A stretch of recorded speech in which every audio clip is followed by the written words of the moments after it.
qaybaha kala duwan ee bulshada beesha Carab Soomaali ayaa kulankooda maanta ee Muqdisho waxa ay ku sheegeen in faragelin lagu hayo kursiga beeshaasi aqalka hoose xubnihi kala duwanaa ee kulanka uu kamid ahaa ugaaska beeshaasi ayaa sheegay in heshiiskii madasha wadatashiga uu ahaa in kursiga beesha loogu tartamo magaalada Muqdisho waxa ay sheegeen in hadda kursigaasi loo wareejiyay gobolka Shabeellaha Dhexe gaar ahaan magaalada Jowhar gobolka Banaadir ayaa iskale maanta xildhibaanka gobolka Banaadir iskale doorashadiisana gobolka Banaadir ay taala in la ku wareejiyo Hirshabeelle aad aan uga xunnahay taasna waxaan u aragnaa shakhsiyaad dan gaar leh in dantooda in loo fuliyo la isku dayo waxaan u jeedinaynaa codsiga madaxda dawladda madaxweynaha u sareeyo ra'iisul wasaaraha ra'iisul baarlamaanka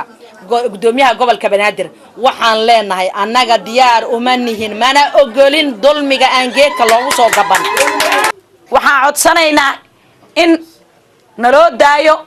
shirkeeni aan ku qabsano gobolkeeni Banaadir sida hore loogu sheegay dadka hadda dhahay waxa loo rarayaa Hirshabeelle waxaan u aragnaa dad dana qaas kale ee faragelin nagu wada ee u dan leh in beesha ay isku jiraan mana yeelayna taas mana qaadanayno mana yeelayno mana qaadanayno in beeshana hadda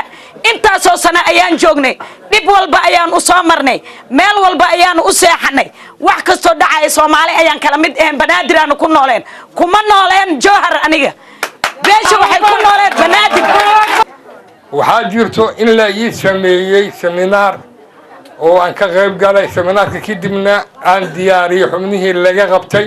markii uu dambeysana aan la kulmay labada guddi oo heer gobol iyo heer federaalba waxayna ii sheegeen in habka aan wax u soo diyaariyay inuu yahay hab toosan oo hab sharciyeysan inuu yahay la ii sheegay hawshan inta u dhiman la qaban doono haddii Ilaahay yiraahdo